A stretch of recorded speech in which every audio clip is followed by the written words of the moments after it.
ഈശോ മിശിഹായ്ക്ക് സ്തുതിയായിരിക്കട്ടെ. ഈശോയിൽ സ്നേഹം നിറഞ്ഞവരെ, നാം ഇന്ന് ധ്യാനിക്കാൻ പോകുന്നത് പരിശുദ്ധാത്മാവിൻ്റെ ദാനമായ ദൈവഭയത്തിനെ പറ്റിയാണ്. ദൈവഭയം അഥവാ ദൈവസ്നേഹം എന്ന ദാനം വഴി ദൈവത്തിൻ്റെ മഹത്വത്തെക്കുറിച്ചും ദൈവത്തിൻ്റെ മഹാശക്തിയെക്കുറിച്ചുമുള്ള അവബോധം നമ്മിൽ ഉളവാക്കുന്നു.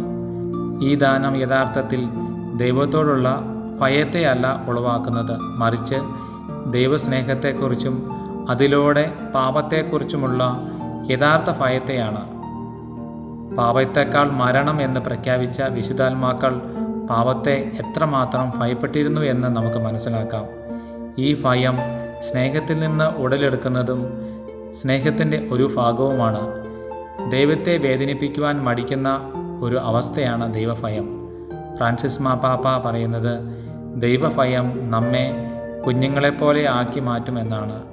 കുഞ്ഞുങ്ങളെപ്പോലെ ദൈവത്തിൽ ആശ്രയിക്കുവാനും സ്വർഗീയ പിതാവിൻ്റെ നന്മയിലും സംരക്ഷണത്തിലും വിശ്വാസമർപ്പിക്കുവാനും ഈ ദാനം നമ്മെ സഹായിക്കുന്നു. ദൈവഭയത്തിനെ പറ്റി പറയുന്ന വചനഭാഗങ്ങൾ ഇവയാണ്. വിശുദ്ധ പൗലോസ്ലീഹ കൊറിന്തോസിലെ സഭയ്ക്ക് എഴുതിയ 2-ാം ലേഖനം 7-ാം അധ്യായം 1-ാം വാക്യം: പ്രിയപ്പെട്ടവരെ, ഈ വാഗ്ദാനങ്ങൾ നമുക്കുള്ളതിനാൽ ശരീരത്തിൻ്റെയും ആത്മാവിൻ്റെയും എല്ലാ അശുദ്ധിയിൽ നിന്ന് നമ്മെ തന്നെ ശുചീകരിക്കുകയും ദൈവഭയത്തിൽ വിശുദ്ധി പരിപൂർണമാക്കുകയും ചെയ്യാം. വീണ്ടും റോമാക്കാർക്കെഴുതിയ ലേഖനം 3-ാം അധ്യായം 15 മുതൽ 18 വരെ: അവരുടെ പാദങ്ങൾ രക്തം ചൊരിയുവാൻ വെമ്പുന്നു, അവരുടെ പാദങ്ങളിൽ നാശവും ക്ലേശവും പതിയിരിക്കുന്നു. സമാധാനത്തിൻ്റെ മാർഗം അവർക്ക് അറിഞ്ഞുകൂടാ, അവർക്കു ദൈവഭയമില്ല.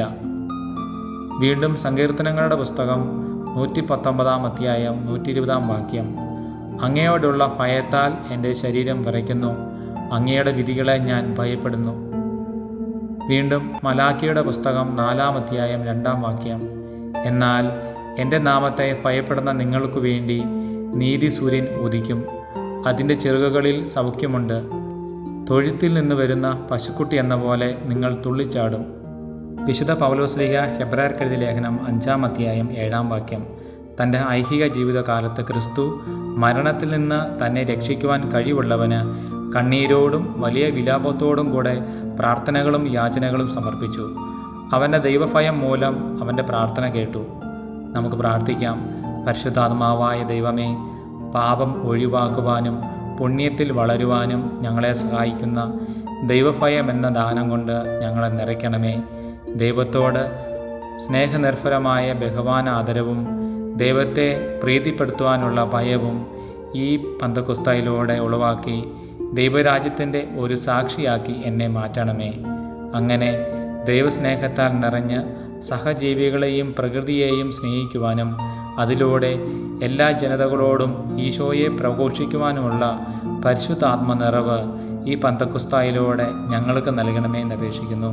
ആമേൻ. പരിശുദ്ധാത്മാവു നിറഞ്ഞവളേ, പരിശുദ്ധ മറിയമേ, പരിശുദ്ധാത്മാവു നിറഞ്ഞവരായിടാൻ ഞങ്ങൾക്കായി പ്രാർത്ഥിക്കണേ. പരിശുദ്ധാത്മാവു നിറഞ്ഞവളേ, പരിശുദ്ധ ശുദ്ധമാ